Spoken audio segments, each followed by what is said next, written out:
আসসালামু আলাইকুম ওয়া রাহমাতুল্লাহ। ইন্নাল হামদালিল্লাহ নাহমাদুহু ওয়া নুসাল্লি ওয়া নুসাল্লিমু আলা রাসূলিহিল কারীম। আম্মা বা'দ, ফাআউযু বিল্লাহি মিনাশ শাইতানির রাজীম। বিসমিল্লাহির রহমানির রহিম।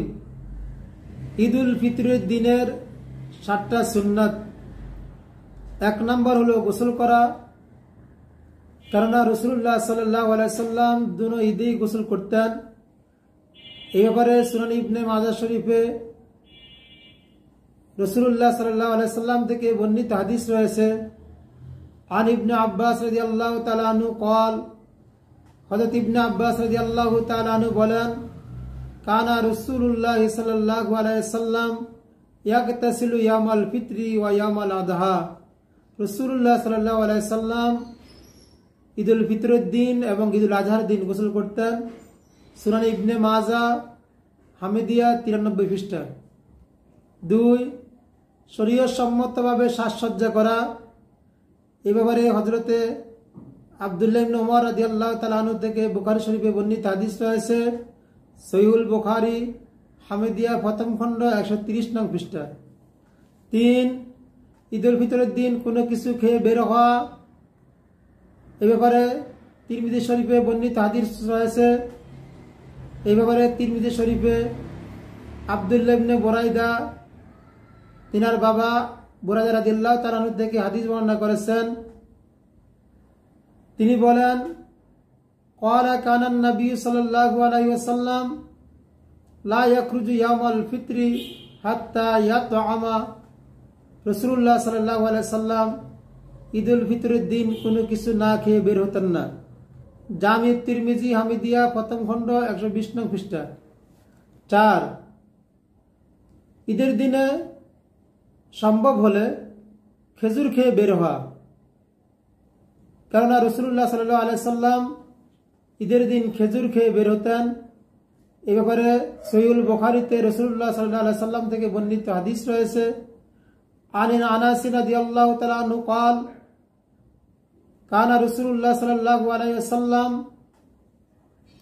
লা ইয়াগদু ইয়াউমাল ফিতরি হাত্তা ইয়াকুলা তামারাতিন।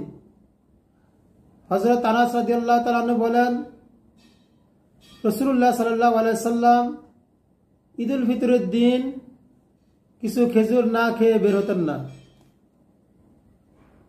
সহিহুল বুখারী হামিদিয়া প্রথম খণ্ড 130 নং পৃষ্ঠা। 5, ঈদগাহ ঈদের নামাজ পড়া।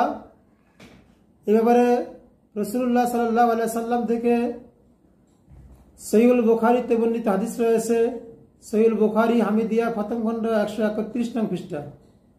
6, রাস্তা দিয়ে গমন করার সময় যে রাস্তা দিয়ে ঈদগাহে যাবে, আসার সময় ওই রাস্তা ছেড়ে অন্য রাস্তায় ফিরে আসা। এই ব্যাপারে তিরমিজি শরীফে বর্ণিত হাদিস রয়েছে। আন আবি হুরায়রা রাদিয়াল্লাহু তাআলা আনহু قال, হযরত আবু হুরায়রা রাদিয়াল্লাহু তাআলা আনহু বলেন, কানা রাসূলুল্লাহ সাল্লাল্লাহু আলাইহি সাল্লাম ইযা খারাজা ইয়াউমাল ঈদি ফি তরিকিন রাজাআ ফি গায়রিহি। রাসূলুল্লাহ সাল্লাল্লাহু আলাইহি সাল্লাম ঈদের দিন এক রাস্তা দিয়ে বের হতেন এবং অন্য রাস্তা দিয়ে ফিরে আসতেন। 7, ঈদগাহে পায়ে হেঁটে যাওয়া। যদি কোনো সমস্যা না থাকে তাহলে পায়ে হেঁটে হেঁটে ঈদগাহে যাওয়া। আর যদি কোনো সমস্যা থাকে, কোনো জোর থাকে, তাহলে সওয়ারি বা কোনো বাহন যেভাবে যাওয়া সহজ হয় সেভাবে যাওয়া। এই ব্যাপারে তিরমিজি শরীফে বর্ণিত হাদিস রয়েছে। আন আলী রাদিয়াল্লাহু তাআলা আনহু قال, মিনাস সুন্নতি আন তাখরুজা ইলাল ঈদি মাশিয়ান।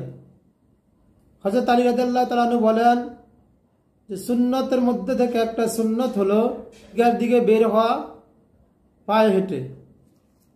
জামি তিরমিজি হামিদিয়া প্রথম খণ্ড 119 পৃষ্ঠা। আল্লাহ তাআলা আমাদেরকে রাসূল সাল্লাল্লাহু আলাইহি সাল্লামের সুন্নতের উপরে সালাত তৌফিক দান করুক। আমিন।